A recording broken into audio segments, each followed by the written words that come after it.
Roman Polanski's masterpiece, Rosemary's Baby, set the standard for many cultist horror movies, particularly in the way it reveals the cult, using a steady and slow build and paranoia, confusing us as to what exactly is even happening. This 1968 horror stars Mia Farrow and chronicles the story of a pregnant woman who suspects that an evil cult wants to take her baby for use in their rituals. However, it is quickly revealed that her husband has made a deal with the devil for success in his acting career, and the price is offering up his wife as a surrogate mother for something truly evil: Satan's son.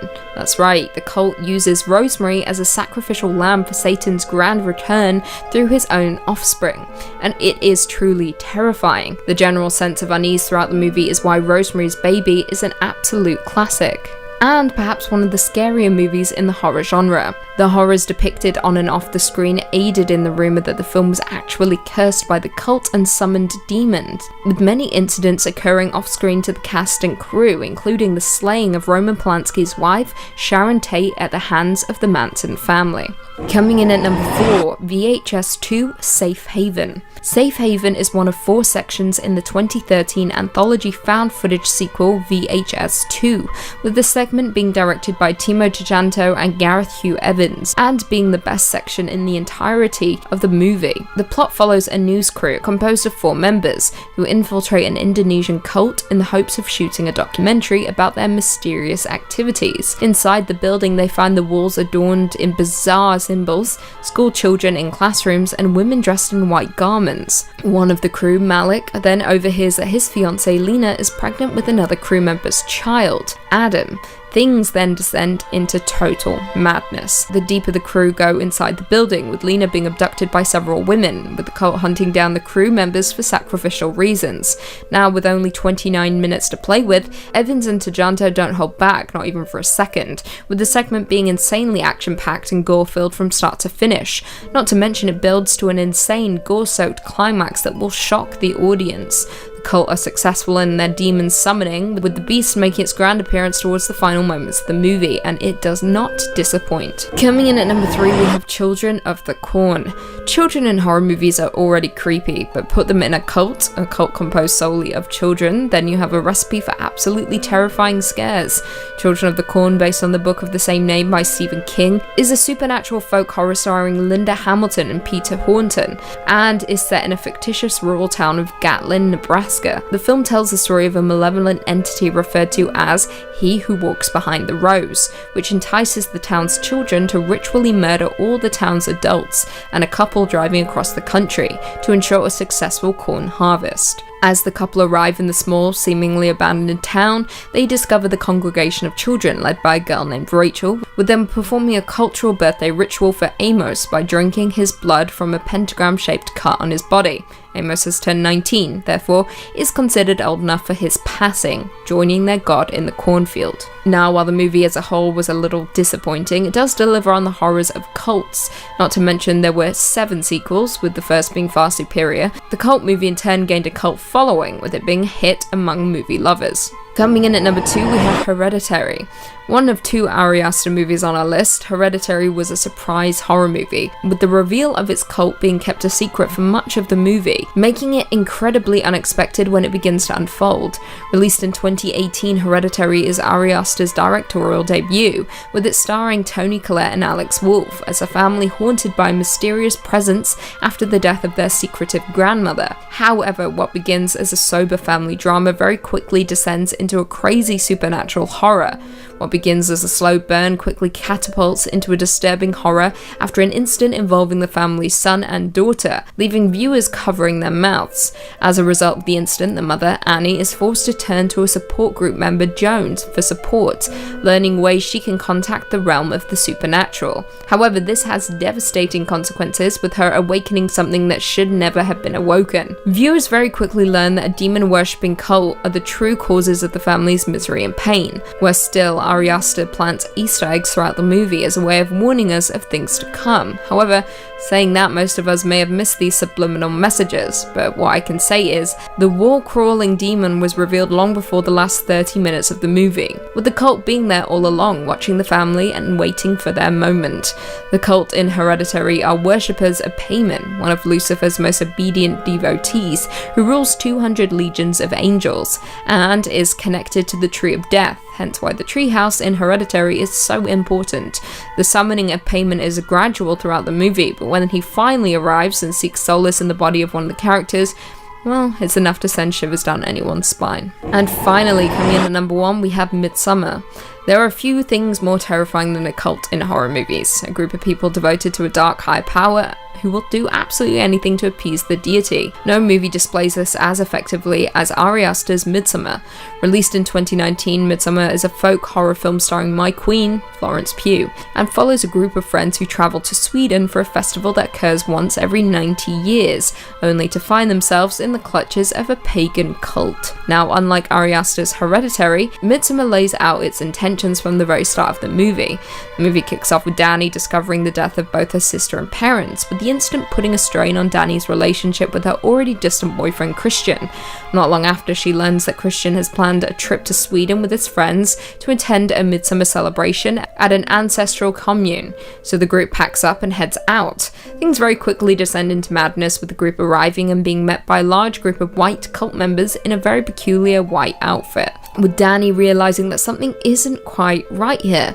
However, her concerns are proven correct when 2 commune elders die by senicide by leaping from a cliff top. When the male elder survives the fall, the cult mimics his wails of agony and crushes his skull with a mallet. Yeah, things aren't fun in Sweden right now. Now, without ruining much more for those who haven't watched it yet, the cult does what is necessary to summon the dark higher power that they worship, with the American tourist being used as a sacrifice for the demon.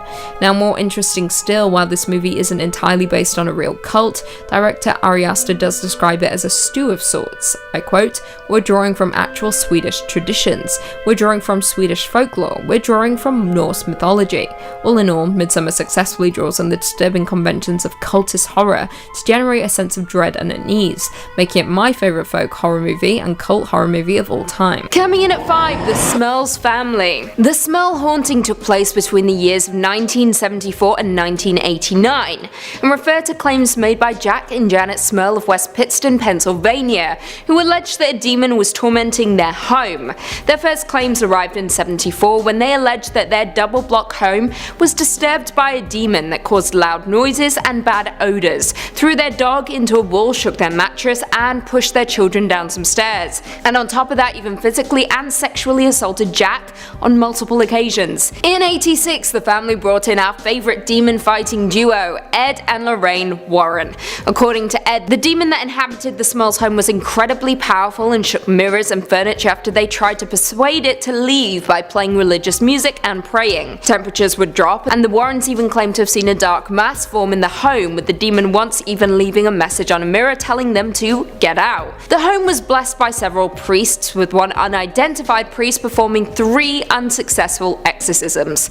Janet Smell claimed the demon avoided the rite during the exorcism by moving between the double-block home and following the family to other locations. Now, the source of the family's possession was never discovered, with many media outlets claiming they were frauds, simply looking for 15 minutes of fame, whereas others believe the family invited the demon in on their own accord. What do you guys think though? Coming in at 4, Julia. Back in 2008, a case was documented by Dr. Richard E. Gallagher, a psychiatrist in New York who describes one particular patient that we will refer to as Julia, who he deemed to be possessed by a demon.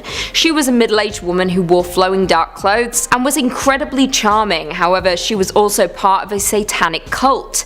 The woman referred to herself as the queen of the cult, but as I stated before, Gallagher simply referred to her as Julia, a pseudonym he gave her. Julia had approached her local priest, convinced she was being tormented by a demon, and in turn was referred to an exorcist who reached out to Gallagher for a mental health evaluation. The question here though, and the question Gallagher wanted answering, was why a devil worshipper would want to be free of the devil. right? Gallagher helped assemble an exorcism team and the group gathered in the chapel of the home. Reports state that the objects would fly off shelves around her. She even knew personal details about Gallagher's life, how his mother died and how many pets he had. Spookier still, even when Julia wasn't with Gallagher, she still found a way to reach out to him. On one particular occasion, Gallagher was talking on the phone with Julia's priest, when both men heard one of the demonic voices that came from Julia during her trance, even though she was nowhere near a phone and miles away. Gallagher went on to state that he had never been more afraid in his entire life. Coming in at number 3, Arne Johnson. Arne Johnson is marked in history for being the very first person to plead innocent on account of demonic possession, during a case that is infamously known as the Demon Murder Trial. On November 24, 1981 in Brookfield, Connecticut, Arne Johnson was convicted of first-degree manslaughter for killing his landlord Alan Bono. Now this is where things get odd. According to the testimony by the Glatzel family, 11-year-old David Glatzel had allegedly played host to the demon that forced Johnson to kill Bono. And after a number of tragic and terrifying events, the family enlisted our pals Ed and Lorraine Warren in a last-ditch effort to cure David of his demonic possession. The family, along with the Warrens, proceeded to have David exorcised by a number of different priests. It lasted several days, and according to eyewitnesses, the demon left the child's body and took up residence in Arne Johnson's instead. Now, of course, a claim like this would never hold up in court, with the judge ruling that such a defense could never be proven, and was therefore infeasible in a court of law. Johnson was therefore convicted, though he only served 5 years of a 10 to 20 year sentence. Coming in at number 2, Michael Taylor. Michael Taylor is a man who became notable in England in 1974 for alleging that he was possessed by a demon. Taylor lived in West Yorkshire as a butcher, and with his wife belonged to a Christian fellowship group. However, Michael wasn't all good, with him often admitting that he felt evil within him, resulting in him attacking the leader of the fellowship, Marie Robinson, verbally. Taylor's behaviour increasingly became more erratic, and as a result, the local vicar called in other ministers experienced in deliverance in order to cast out the demons residing within the man. I mean, a little hasty. A lot of people have a temper, doesn't mean they're possessed. Anyway, the exorcism occurred on the 5th and 6th of October in 1974 at St. Thomas's Church in Gorba, and was headed by Father Peter Vincent. According to Bill Ellis, an authority in folklore and the occult, the exorcists believed that they had, I quote, in an all-night ceremony, invoked and cast out at least 40 demons, including those of incest, bestiality, blasphemy, and lewdness. At the end, exhausted, they allowed Taylor to go home, although they felt that at least 3 demons, insanity, murder and violence, were still left in him. And they were right, because while at home, Michael Taylor murdered his wife Christine, attacking her with his bare hands before also attacking their dog. He was later found by police naked in the street, covered in blood. At his trial, Taylor was acquitted on the grounds of insanity and was sent to Broadmoor Hospital for 2 years. And finally, coming in at number 1, Gottliebendeitis. This scary demonic case takes us all the way back to the 1800s. Gottliebendeitis was a 28-year-old resident of the rural German village of Mottlingen, located within the Black Forest. She was raised with Lutheran parents and had somewhat of an oppressively religious, highly superstitious upbringing. However, when her parents died, Deitis lived with her siblings and continued to attend service. But it was the people living nearby the Deitis home that began to notice strange noises emanating from the home during the dark hours of the night. Noises which sounded violent in nature. Of course, many people suspected abuse was going on inside the house, so people decided to investigate. According to reports, they saw things that they couldn't explain. Furniture moving on its own accord, strange thuds, scrapes, and bangs that seemed to be coming from inside the walls, leading them to believe that something paranormal was occurring within the home. Deitis began to claim that at night she was being visited by the apparition of a woman holding a baby in her arms, and she was prone to having sudden blackouts, on one occasion going into an unresponsive trance-like state for an entire day, before snapping out of it with no memory of what happened. Gottlieben was ultimately sent away to live with her cousin, and of course the hauntings followed her to the new home, leaving the other siblings in peace. A reverend was called in, who determined that she was in fact possessed by a demon, after witnessing evidence such as fits, speaking in tongues, and intense bouts of cursing and profanity. Gottlieb even claimed that when she was younger, evil spirits had tried to kidnap her, but were driven away by the power of her mother's protective prayers. The Reverend began the ritual of exorcism, which caused an escalation in the strange phenomena surrounding the girl. She became more violent, needing to be restrained at all times. She even exhibited horrifying vomiting, which included glass nails and blood. The exhausting exorcism dragged on for 2 years, with the Reverend ultimately coming out on top, and with Gottlieb supposedly stating, "Jesus is victor." Coming in at number 5, the Undead Witch. Generally speaking, you should avoid undead witches. The living ones can be reasoned with and are often quite pleasant to converse with, even if you yourself are not a follower of Wicca. The ones who perished and through some dark magic managed to make it back to the realm of the living, those are the ones you gotta watch out for. Nobody wants to be at the receiving end of a hex or spell cast by a practitioner of magic who has returned from the grave. No thank you. An unfortunate cohort of Ouija-using pals accidentally summoned one though, and the results were less than pretty. After procuring a Ouija board through some pretty standard methods, a guy named Justin and his pals decided to have a little seance, all in good fun of course. Fun is just how those things start though, and it quickly took a turn for the worse. The friends opened up the session and began to ask questions of the presence they had summoned. At first there was no response, but the intrepid paranormal enthusiasts pressed on dauntless, looking for some sort of message from the other side. Then the planchette started moving. Slowly at first, it swayed back and forth between the four corners of the board, picking up speed as it went. Soon it was just doing quick laps around the board. The circle shifted and undulated as the planchette began drawing out new shapes on the surface, freaking everyone out. They called it off, closed the circle, and decided to do something else. However, when Justin tried the board again, this time with a different friend, the results were the same, a slowly shifting planchette eventually reaching a fever pitch. After that second experience, he started to notice strange things happening. He would wake up in the middle of the night with the sensation of someone grabbing his arm. His pals that participated in the paranormal practice reported similar events. Looking into it, they discovered that this experience could have endowed them with a hex. From beyond the grave, this witch decided to weave some spells and made some mischief. Hopefully the folks on the receiving end are okay now. Coming in at number 4, close the circle. Now, this is just good advice for anyone interested in Ouija. Make sure that you fully understand the ritual before going in and performing it. Walking in half prepared will always end in disaster, so do not wing it. Read up on the process, ensure you understand what must be done, and for goodness sakes, make sure to close the ritual at the end. You can do everything else right, from starting with a good mindset, to being polite and patient with your summoned spirit, to refraining from asking for physical signs that they are present. But if you don't move the planchette to goodbye at the end of the session, whatever presence you've brought into your home is liable to stick around. An experience most foul. Some will be friendly, amicable spirits from the great beyond, willing to interact and leave without any trouble. But you can't believe everything a spirit tells you on a Ouija board, and many times demons will appear under the guise of a good-natured individual. This is where things can get dangerous. Take poor Vince, who once used a Ouija board as a child. He and his brothers managed to summon a Russian spirit who claimed to have been murdered in cold blood. A classic origin story for sure. But after they stopped communicating, the brothers decided to go get some food, without closing the circle. When they returned to the basement, the energy had noticeably shifted. A dark, heavy presence was here, and things were not as they were. Books and toys had been flung around the room in a whirlwind, but the Ouija board still sat in the middle, undisturbed. Apparently, when Vince looked into the mirror in the basement, he noticed that the eye on the Ouija board was looking around the room, as if searching for something. The brothers moved the planchette to goodbye and resolved never to do that again. Coming in at number 3, we've got a Scorched Corpse. Could be Freddy Krueger, could be someone else. I'd rather not take that risk though. It seems that whenever kids spend the night somewhere unfamiliar, they witness unexplainable phenomena. The result of overactive imaginations perhaps? Or is there something to these visions of the paranormal? Well, you could ask those who decided that a sleepover in an old school gym was a good idea what they saw. Christy and her soccer team had set up for an overnight stay at the school gym. Sleeping bags, snacks, scary stories, you name it. But someone brought a Ouija board, and that could not be resisted. The teammates gathered together and started the ritual, seeing if anyone from the school's history would show up. When they finally made contact with somebody, it spelled out words like thirst, and fire, and help. Then the spirit moved the planchette to goodbye, and that was that. They asked around the next day and discovered something disturbing. Apparently there had been a fire at this very location a long time ago, burning the building to the ground.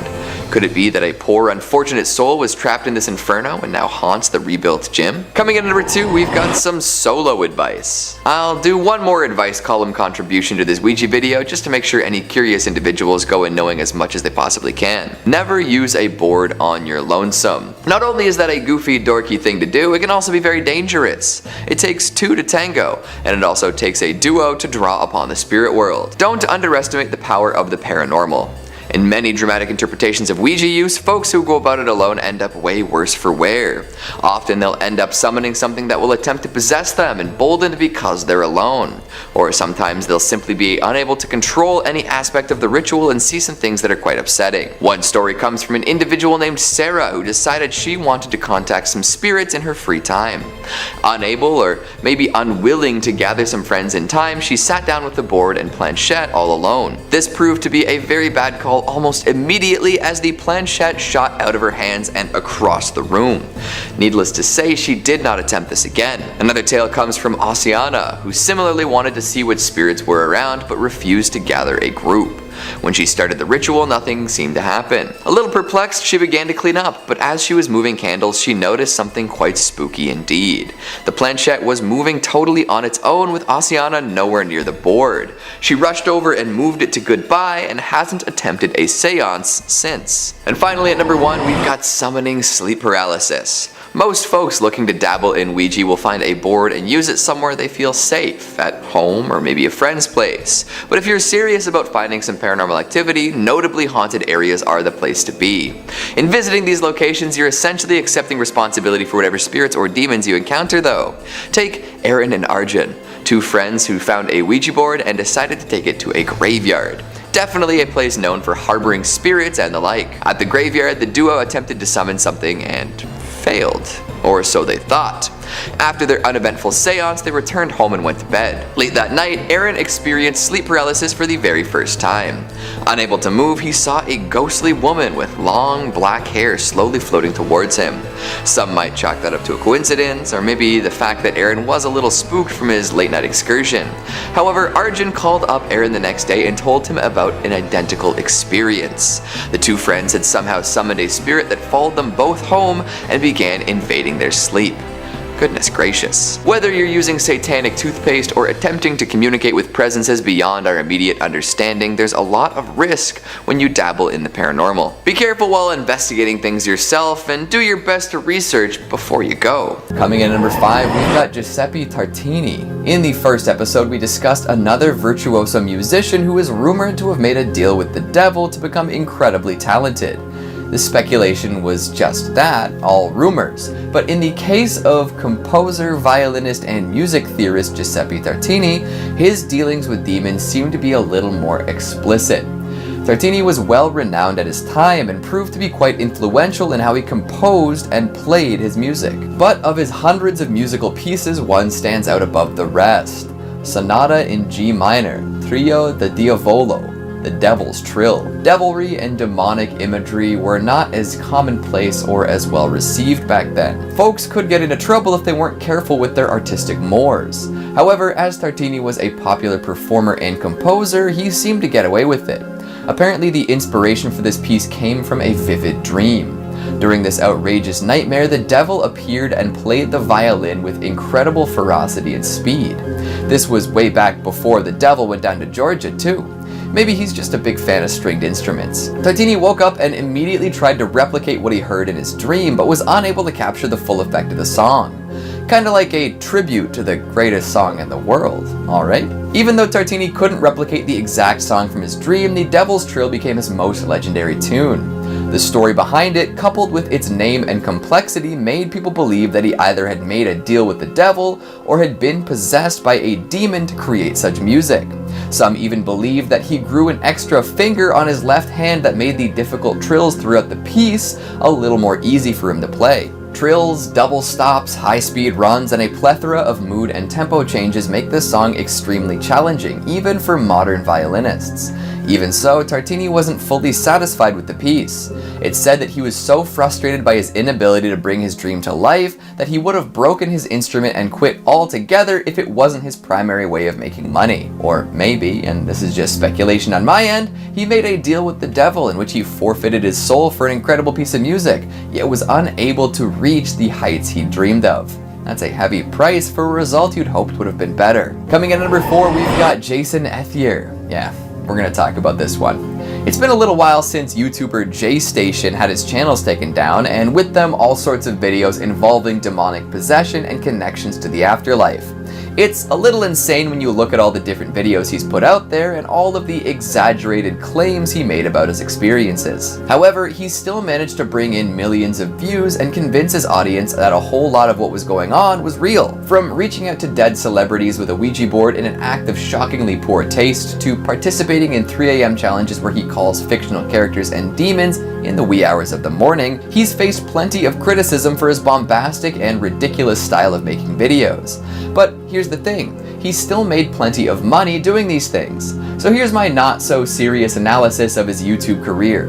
JStation made some sort of Faustian deal for his success. Why else would he make so many demon-themed videos? Why would he lie to people and put out patently ridiculous content? Why would he pretend that his girlfriend died, then rent a church, buy a coffin, and then plan on doing a resurrection video?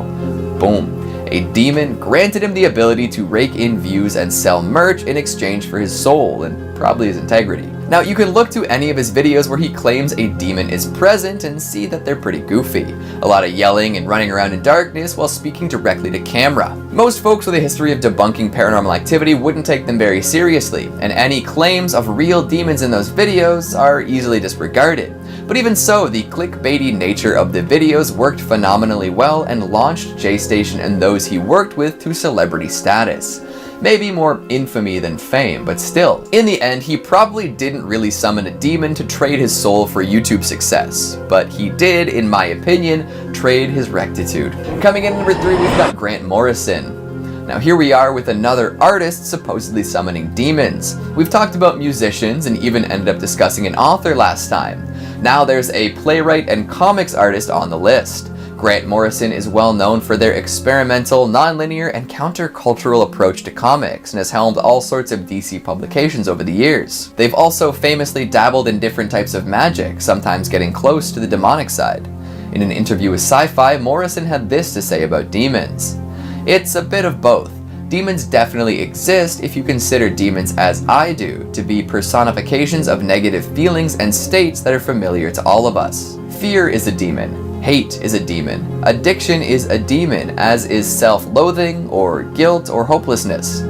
Everyone's felt the fangs of these beasts in one form or another. Basically, a demon is a human-hating, self-destructive state of mind given form or voice." Medieval grimoires portrayed these disordered, diseased, or chaotic states of mind as a jumble of cladogrammatic chaos. Flies with crowns, angel-winged toads, and wolf-headed eagles with swords. These demons have been with us since humankind became self-aware, which is what gives them their supernatural, i.e. eternal quality. Hate has been around forever. As individual human beings, we can all become possessed by hate. Someone, somewhere, right now hates someone or something.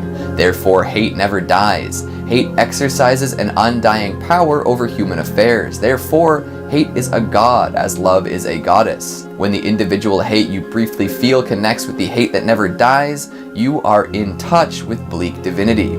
A magical ritual designed to summon hate into your heart would align your personal transient experience of hate with undying cosmic hate, until nothing remained in your heart and soul but hate.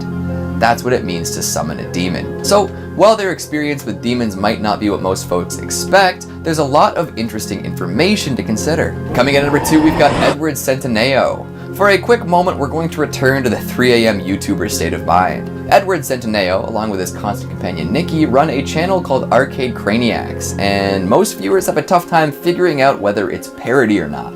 All of the hallmarks of these so-called demonic YouTube videos are there, from FaceTiming fictional characters to running around in the dark after witnessing something creepy. To date, Centino has supposedly summoned Sonic.exe, the imposter from Among Us, Chuck E. Cheese, Freddy Fazbear, Elmo, SpongeBob, and more.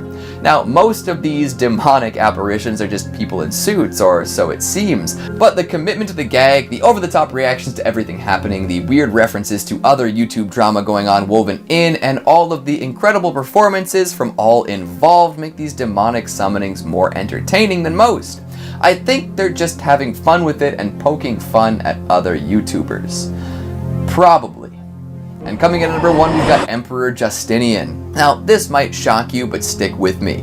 A lot of people believe that politicians and other public figures are demons in human form. I know, controversial. But there are few examples as well researched and documented as the Eastern Roman Emperor Justinian. Procopius of Caesarea penned a tome called The Secret History that included plenty of scathing remarks concerning this emperor. The author truly believed that Justinian was a demon pretending to be a human. His wife, too. Of the many claims Procopius makes, there are a few that stick out. Apparently, Justinian's mother claimed that he was a demon, too. Folks would often see his head disappear from his shoulders as he exited rooms, only to be right back in place when he was next seen. According to some, his face would melt into featureless flesh and he'd become unrecognizable. Now, that doesn't really seem like stuff a normal emperor would be accused of, right? Could it be that Justinian was a demon? Or maybe he summoned one for a chance at power and gave up his form to the entity in question? Coming in at number 5, we've got Leighton.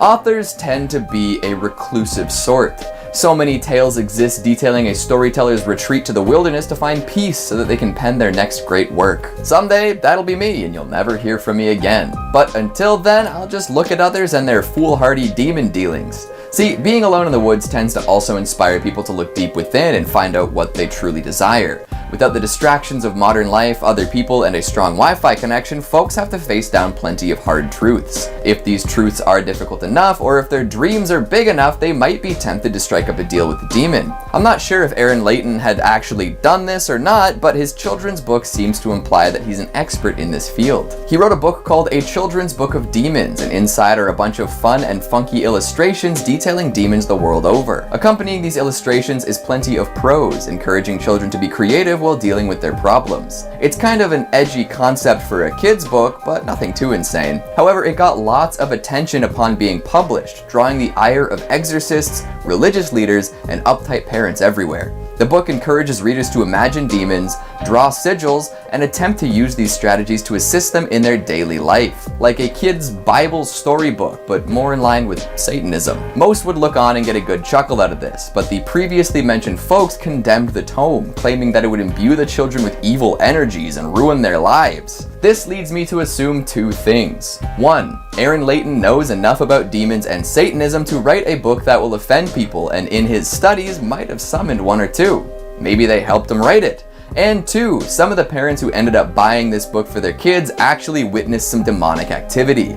Nobody would be getting so up in arms about something totally harmless, so there must be at least a little bit of power here. I wonder what the kids use their demons for. Maybe acing a spelling bee or getting extra helpings for dessert. Number 4, Charlie. Staying on the topic of children summoning demons for a moment, let's discuss this viral smash hit of a demon summoning trend. Remember when this was all anyone was talking about? Oh boy.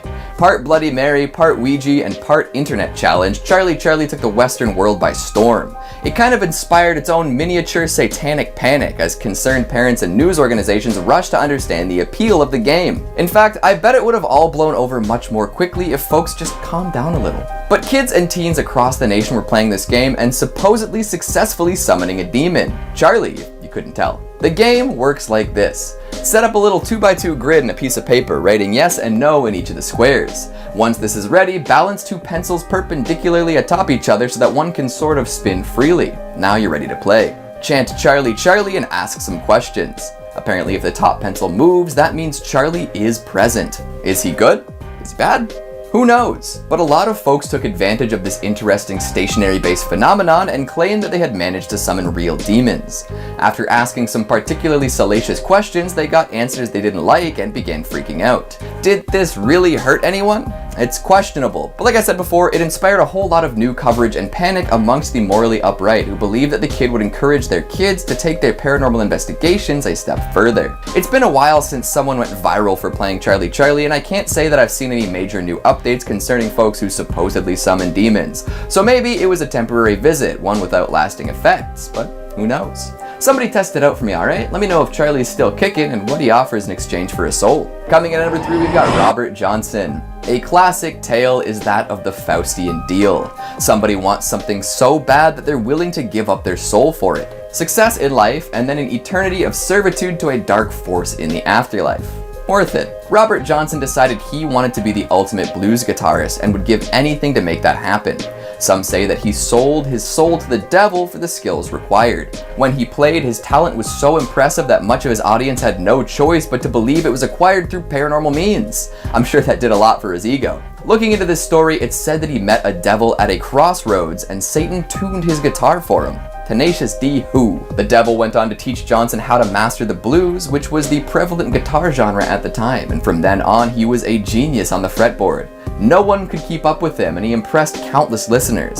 However, he was met with an unfortunate fate, which only served to intensify the rumors about his skill. At the young age of 27, he passed away with foul play suspected. By that time, though, he had produced 6 studio records and thrilled folks across America. If your legacy lives on for ages like his, is that a fair trade-off for an early death? We can't ask Johnson himself, but I'm sure he'd have a strong opinion on that one. Coming in at number 2, we've got Sid White. Originally interested in witchcraft, Sid gradually became aware of and enamored with demons. Believing that a demon is an entity that has wandered our earth for ages, possibly even for eternity, he has supposedly summoned demons on multiple occasions. The rituals remain largely the same across the board, but small changes can affect what demon you'll summon. Write this down. You'll need a dark room, candles, herbs, a Ouija board, and blood. All pretty easily attainable, don't you think? Especially that blood bit. You're full of it. From there, you need to know a specific spell or chant, especially if you're looking for a specific demon. Knowing what you're getting into is pretty important too, because if you're summoning demons willy-nilly, you're gonna have a bad time. A lot of people choose to summon demons to strengthen their connection with another world. This allows those who do so to draw increased strength and insight and hopefully improve their life some. However, Sid refuses to talk about what happens once he summons a demon. That's his private time, apparently.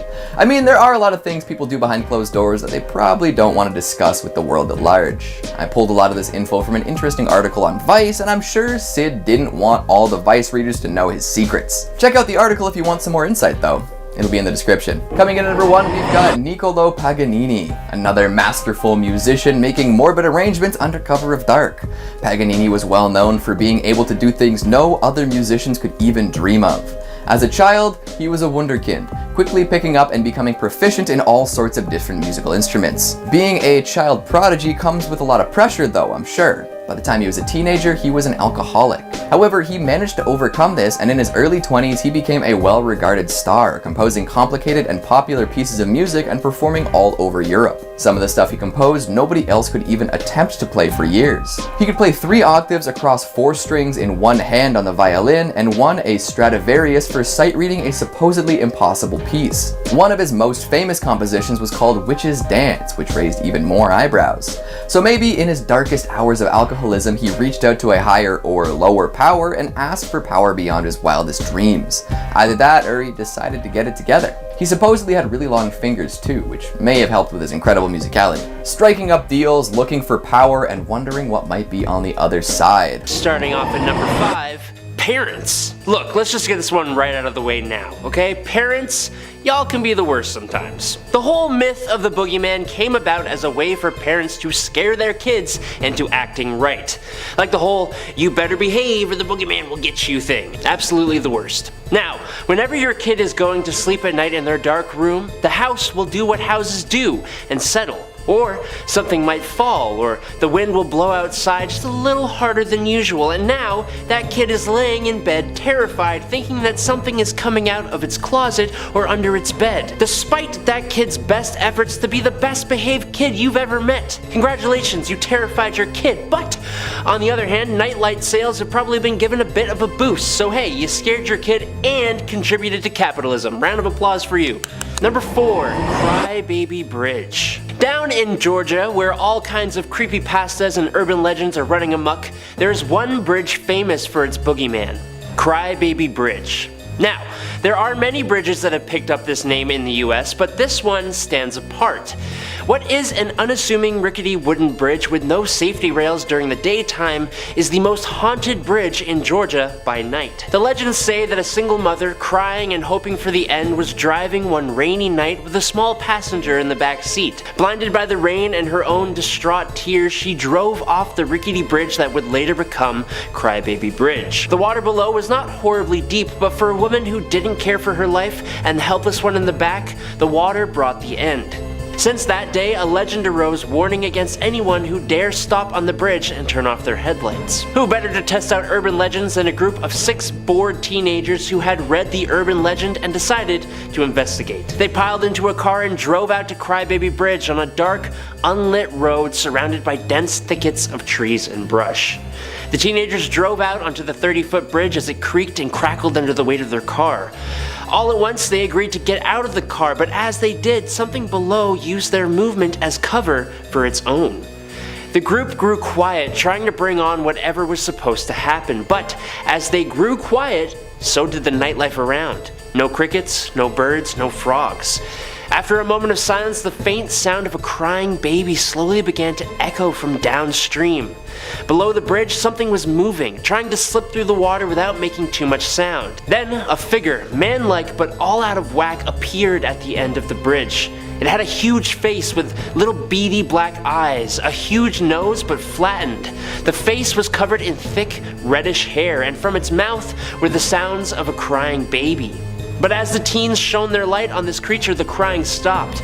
Now, the 9-foot tall creature stepped forward, a huge, muscular creature with elongated arms. As the teens recoiled in horror, another similar creature began reaching up from under the bridge, trying to get a hold on an ankle.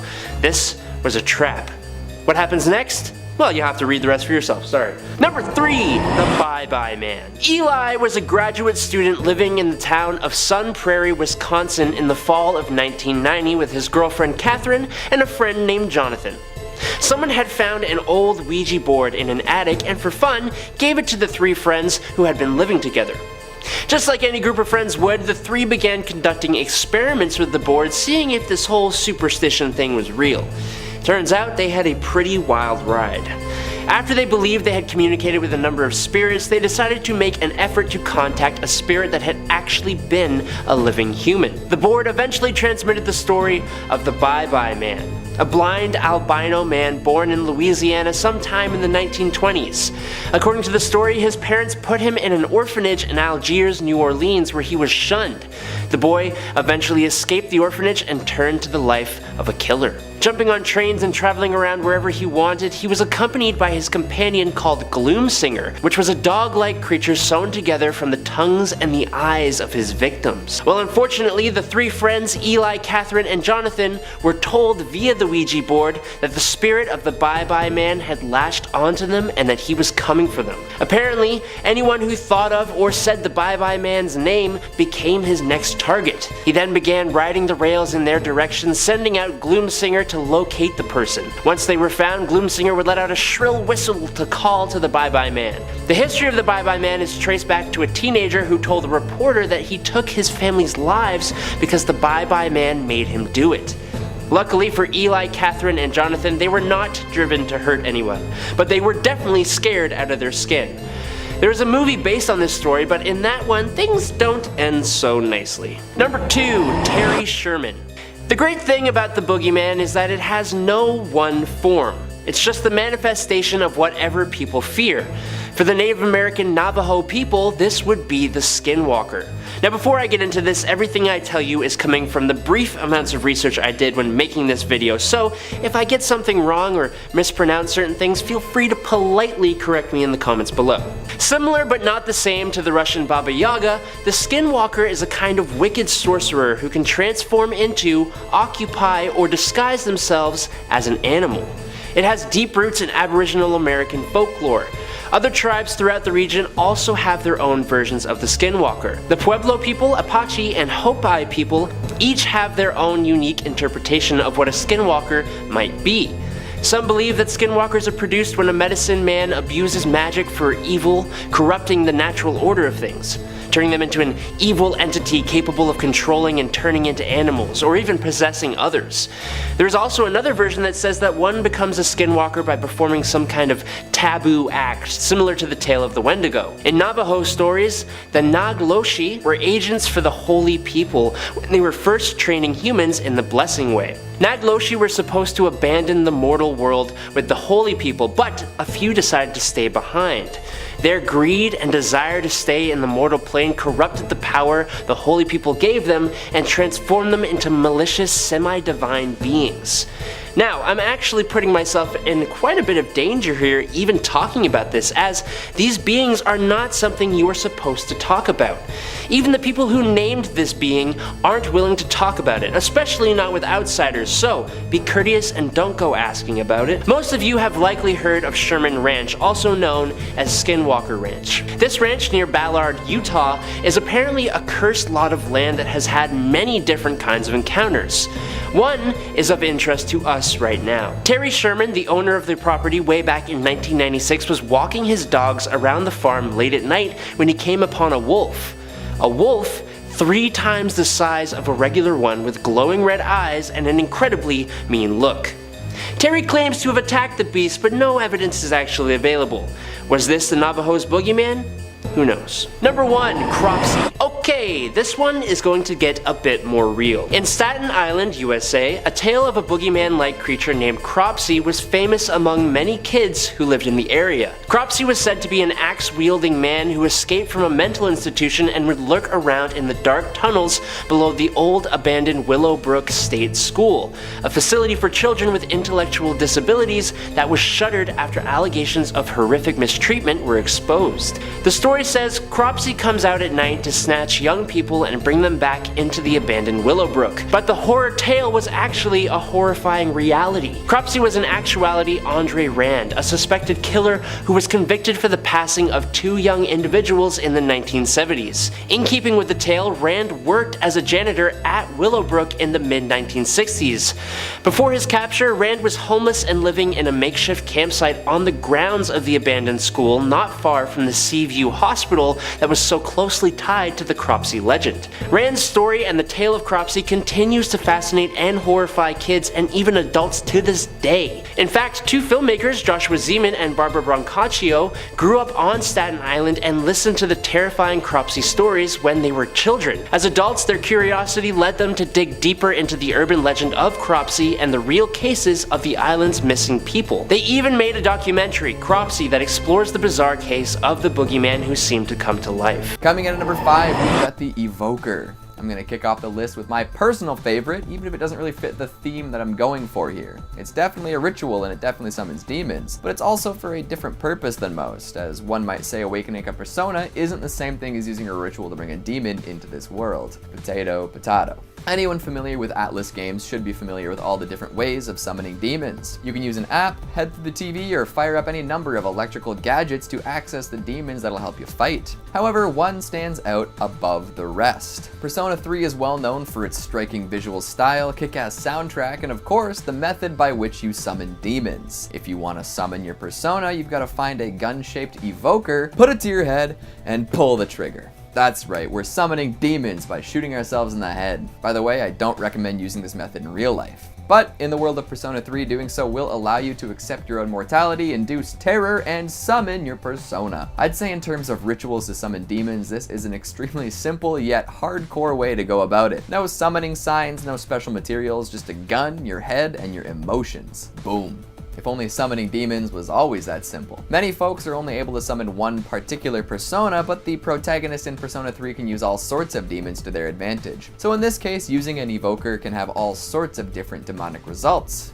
Not bad. Coming in number 4, we've got finding a meat suit for Samhain. Plenty of demons get summoned through the many seasons of Supernatural. Some need folks to draw symbols, light candles, and recite incantations. Others require that a bowl of assorted ingredients and blood be lit on fire. Then there's the ritual to summon Samhain. This one gets really specific. First, it should be known that this demon can only be summoned once every 600 years, so be sure you've got the right calendar before starting. Most times you bring him about, you'll need a few super strong magic users. Also, it's important that whoever's going forward forward with this summoning ritual hides themselves from angels. Samhain is powerful enough that the celestial beings of light need to be watching at all times. Then you've got to sacrifice 3 people over the course of 3 days. Of course, the final blood sacrifice has to happen on Halloween. When else would you complete a crazy summoning ritual? Thanksgiving? Grow up. During this time, some more classic ritual stuff needs to happen.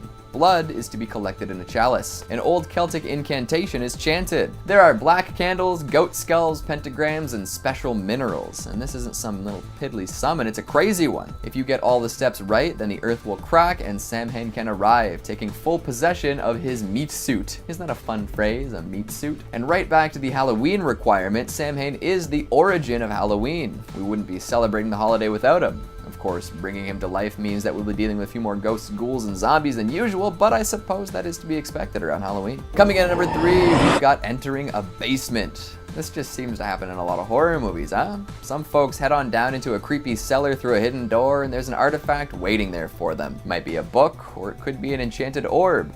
Touch it, read it, or break it, the results are all the same. Demons. Or ghosts, ghouls, and goblins, but that's kind of beside the point. It happened in The Evil Dead when the Naturam de Monto is found and a recording of incantations is played. It happened in Wishmaster when the fire opal is polished. And it happened and has happened every year for ages in the Cabin in the Woods thanks to that lovely cellar full of cursed antiquities. The best thing about these demon summoning rituals is that they're so simple, any idiot can do them. In fact, that's probably the expectation in the first place. Why bother with the planning and the learning to draw sigils and the spilling of blood when you can just crack open a book and watch the sparks fly? Plus, with this knowledge, entering any spooky basement immediately becomes step 1 in your demon summoning ritual. There's always the chance you're going to stumble across some artifact that will irrevocably alter the course of your destiny. Isn't that an exciting thought? What kind of demon would you summon from the basement? I like the idea of winding up a cursed music box and dealing with the consequences. Coming in at number 2, you can torture a family. Unlike entering a basement, torturing a family to summon a demon takes a little more finesse. You've got to know and understand the demon you're going for and ensure that the victims really don't know what's going on until the last possible moment. Take the cult in Hereditary. They had this all planned out from the start. Like, it literally took them years to put this summoning ritual together. In the end, we get a lovely saxophone wail by the one and only Colin Stetson, and Paimon finds his way into a proper male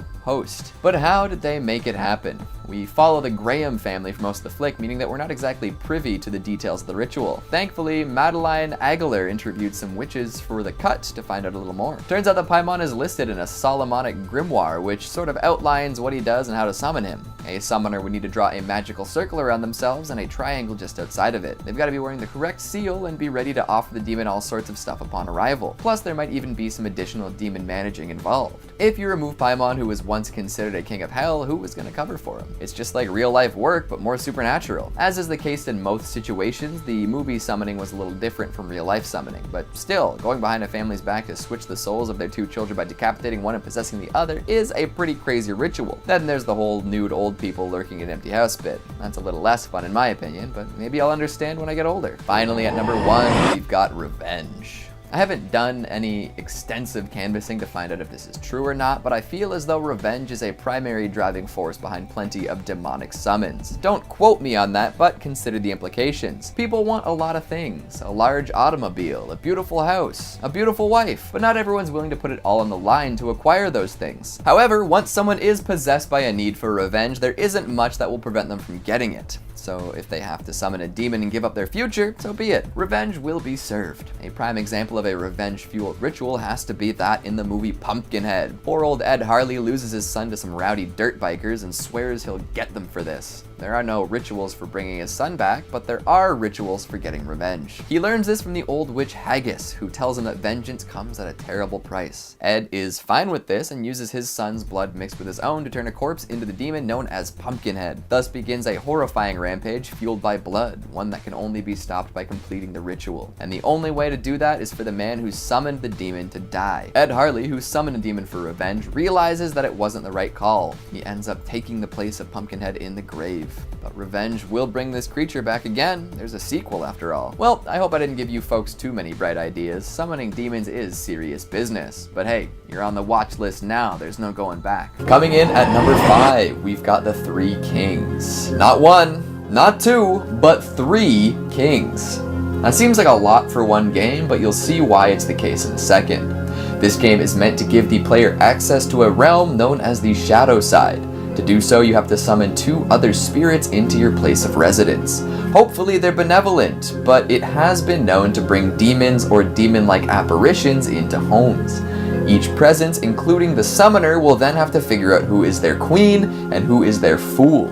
It is dangerous though. Like, the person who originally posted the game online tells readers not to actually try it. Educational purposes only, you know? But if you do end up playing Three Kings, it's best to go in prepared.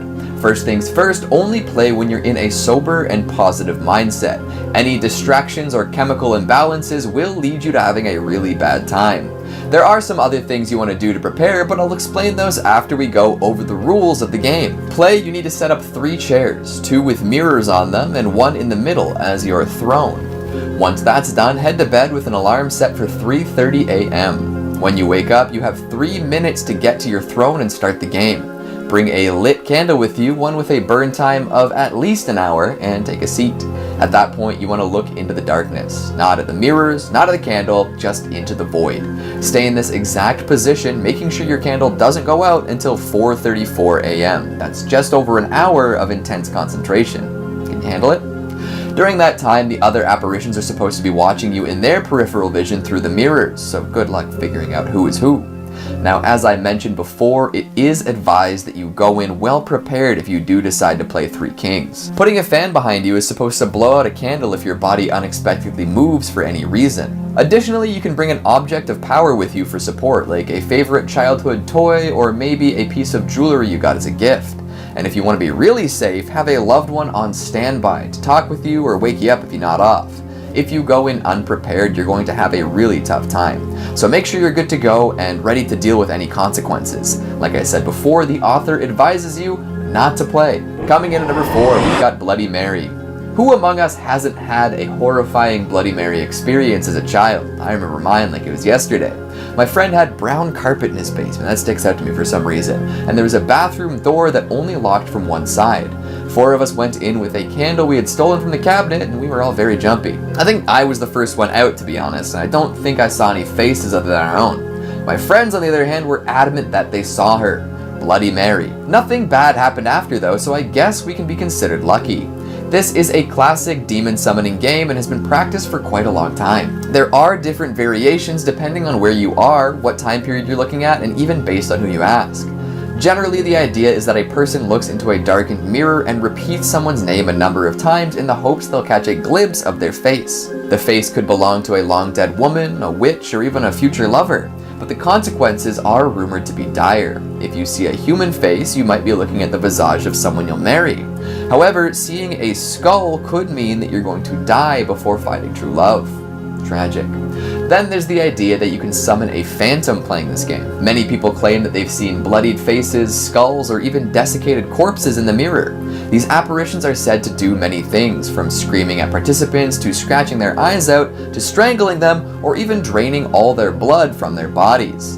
Like Three Kings, this game relies on the use of a mirror in a dark room with limited candlelight. I'm not saying these apparitions are just people's eyes playing tricks on them, but they might be people's eyes playing tricks on them. So if you go into the game thinking you're going to see something spooky in the dark, you might just see something spooky in the dark, you know? But I'll let you all decide for yourselves whether or not it's worth it to try this. Maybe start with just looking at your own face in a mirror in the dark for a bit, and then see if you want to start some ritual chanting. Coming in at number 3, we've got the Midnight Game. More so than the first 2 games we've discussed today, this one is all about summoning a dangerous entity into your home. Get ready, because the Midnight Game is freaky. Apparently, it was once a pagan ritual used to punish people who broke the law. Consider that before playing. Would you willingly put yourself in a dangerous punishment situation for no reason? Supposedly, it was just meant to scare folks, but there were some cases in which people were really hurt. Some say there is a chance of death, too. To play the Midnight Game, you've got to stay up until, you guessed it, midnight. Once the clock strikes 12, write your entire name on a piece of paper and mark it with a drop of your blood. Shut off all the lights, head to the front door, and put the piece of paper in front of it. After that, you're going to light a candle and place it atop the paper. Take a deep breath and knock 22 times on the door. Why 22? Who knows? Just follow the ritual. After the 22nd knock, blow out the candle and open your door. That's how you invite the Midnight Man into your home. So now you've done it, there's no going back. Aren't you glad there's so many steps to get to that point? Once the midnight man is in, you're going to want to relight your candle, which means the game is afoot. Your job now is to walk around the house, keeping the candle burning until 3:33 a.m. To do this, you've got to avoid the midnight man at all costs. Your candle will go out every once in a while, even if you think you're doing a good job of protecting the flame. If this happens, that means the midnight man is nearby. Relight your candle within 10 seconds or you're pooched. If you can relight it during that time frame, the game will continue, but if you fail, you've got to surround yourself with a circle of salt and wait out the rest of the game. If you can't get to the salt in time, the midnight man will make you hallucinate your greatest fear until 3:33. So if you want to win, keep moving, keep that candle lit, and make it to that time. Then you can just play Three Kings right after. Just have it set up in the basement. Coming in at number 2, we've got the closet game. Here's another one where you just straight up summon a demon. If you like your closets unhaunted and unpossessed though, maybe don't do it. To play, you're supposed to shut yourself in a closet that's totally dark, hold up an unlit match, and say, "Show me the light or leave me in darkness." Wait a few moments, and if there are demons present, you will hear whispering behind you. You might even feel an unearthly presence. If you can hear the whispers and feel the presence, it's time to light your match. You gotta do it quick, because if you don't light it fast enough, the demon will grab you by the ankles and drag you into the darkness. And don't look behind you either. If done correctly, the whispers will disappear. At this point, it's safe to exit, but make sure you're still holding onto the match when you do so. But from then on, the closet that you were in will be haunted by that demon pretty much permanently, so have fun. And finally, at number 1, we've got One Man Hide and Seek. For our final game of the day, I present you with a truly terrifying experience. You essentially give a doll life, and then try to find it after it hides somewhere in your house. And you'd better find it too, because nobody needs a possessed doll on the loose. By stuffing a doll with rice, one of your fingernails, and then tying it up with a piece of thread, you can create an item that can be used in this game. You're gonna then place the doll in a bathtub, give it a name, and then turn off the lights. From there, you're gonna wanna take a big mouthful of salt water, turn on your TV, and then go and hide. If you can successfully hide from the doll for a minute, it is your turn. The doll will not be in the tub anymore when you return to it, and it's up to you to find it. If you're a very good seeker, when you find your doll, you're gonna spill that mouth salt water on it, let the doll dry, and then burn it. Get rid of the ashes, and then ask yourself, why the hell did you play in the first place? Number 5, the Ouija board. Starting this list off because, well, this one's pretty obvious, and there's some even weirder ones ahead, so buckle up. The Ouija board is a board game most popularized by teens in the 1970s, when fads were at a heightened time. The Ouija board has earned its reputation over the years, although it was created almost 100 years before that. Go on. The year is 1891, and as the first ads started appearing in papers, Ouija the wonderful talking board. Extra, extra, read all about it. The title from a Pittsburgh toy and novelty shop. The first paper described a magical game that answered questions about the past, present, and future with marvelous accuracy. An advertisement in a New York newspaper titled it interesting and mysterious as proven at patent office before it was allowed. Price? $1.50. Okay, so chilling and affordable. A flat board with the letters of the alphabet configured into 2 semicircles. Above the numbers 0 through 9, the words yes and no in the upper corners. Goodbye at the bottom. No batteries included nor needed.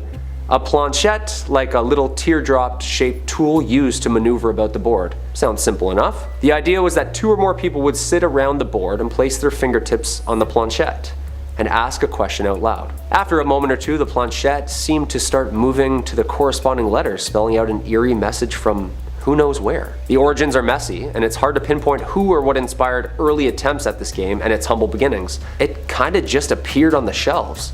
Spooky. After the 1850s, the Fox sisters of New York had popularized spiritualism, and the US started flooding with the interest in spirituality, towing the line of religion-related thrill-seeking. The Kennard Novelty Company exclusively made and marketed these talking boards. One thing, however, is that they didn't have a name for this new game. Apparently, the lore goes that one of the men who also owned and founded Kennard Toys' sister was a medium, and when asked the board what it would like to be called, to which it responded, Ouija.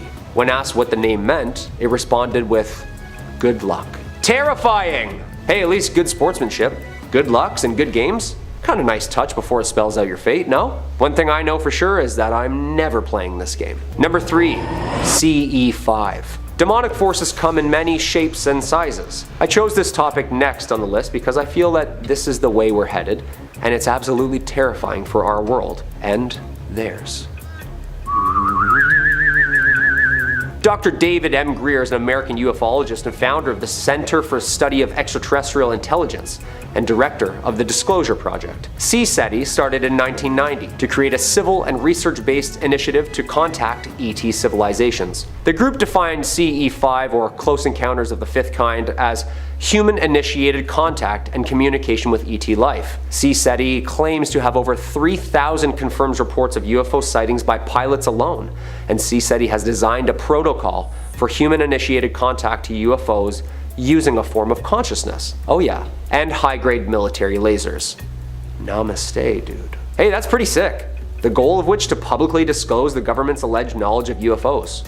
I'm all for it. Extraterrestrial intelligence, and of course, advanced energy and propulsion systems. The summoning part comes in the form of Greer's overnight trips to see these ETs in person. This week-long intensive workshop is limited to about 25 guests and provides an intensive training program with Dr. Greer, which each night will go out and make contact using the very effective CE5 contact protocols. Located in Costa Mesa, California, researchers can expect to be alongside him for a lesson in meditation and consciousness. Greer has an audiobook out on how to summon ET craft yourself, and has numerous documentaries surrounding the topic. What do you think? Is this guy a real deal?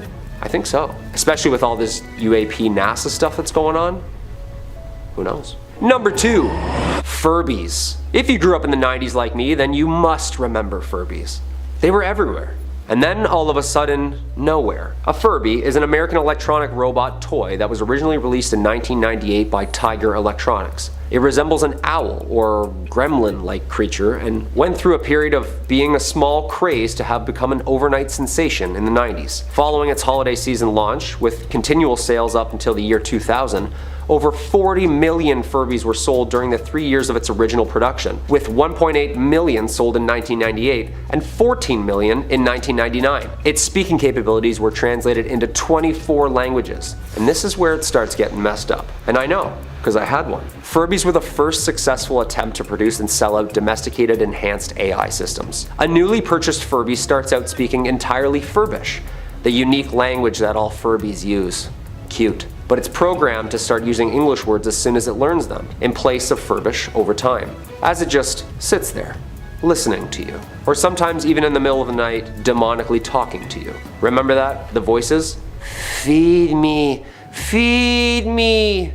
This process is intended to resemble the process of gibberish and learning English slowly. So sophisticated for its time. The updated Furby with voice recognition and more complex facial movements was sold by Hasbro between 2005 and 2007. Another updated Furby with even LCD eyes and a mobile app was released for the holiday season in 2012. There were a couple of red flags that had us convinced they were possessed right from the beginning. First off, they don't speak with batteries. Even if the entirety of the wiring is ripped out of them, they wake you up in the middle of the night, usually saying some messed up from the other room, and would occasionally start speaking in tongues. I know, because I heard it. I'm pretty sure that's all the red flags and requirements of a haunted toy, people. And number 1, haunted video game. The Haunted Majora's Mask cartridge story, commonly referred to as Ben Drowned, is a creepypasta story and deep web find. This one personally gives me chills just thinking about it because I've personally watched a 5-hour speed run of this craziness. Please, do some homework, you must on this one. Not only because Majora's Mask is a beautiful game, but the crazy horror urban legend that was born is very scary. The story retells paranormal events that occurred to a sophomore gamer on a college campus, upon receiving a second-hand Nintendo 64 cartridge from a friend claiming that he had received the game from an old man throwing out free games. Excited, the gamer tore home and tore into this game.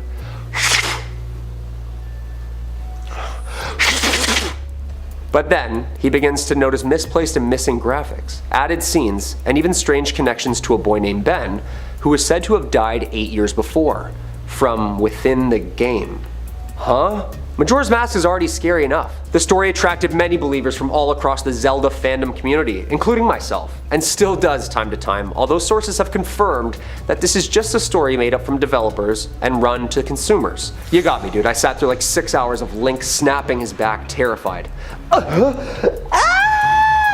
Number 5, what's outside? Our first story comes to us from a blog called Are You Bloody Mary, chronicling the stories and experiences of other wayfarers who've tried to contact her. Our blogger shared her story when she was younger. Her friend had come over for a sleepover, then they went through the usual sleepover checklist, horror movies, a little bit of gossiping about the boys, and an occult ritual. The two friends went upstairs to the bathroom, arranged candles, although they were fake ones. Still good enough for the ritual, I'm sure. Our narrator was the brave one and spun in circles over and over, giggling, and said the magic words. She said she wasn't feeling anything but dizzy and asked her friend if it had worked and anything had happened. Her friend said no. Disappointed, the girls were about to leave the bathroom when in the reflection of the mirror, they both saw the window that faced the backyard. As they went towards it, they noticed there was a figure standing in the backyard. Staring at them from down below, outside, was a girl with ratty black hair looking at the window. Somehow, she managed to rise to where the window was. The girl had her hands to her face and her mouth wide open as if she was going to let out a scream, but nothing came. The girls ran outside to try and see what was happening, but when they did, the figure that was floating outside had vanished. The story writer said she didn't sleep that night or much the week after that, and although it had happened years ago, she still thinks all the time what it was they saw that day and just what could have happened. And if you're liking hearing scary stories about creatures from beyond and all sorts of things, why don't you click through on the channel, because we've got loads of stuff for you and more stuff coming every day, so toss a subscribe our way if you're feeling generous. Number 4.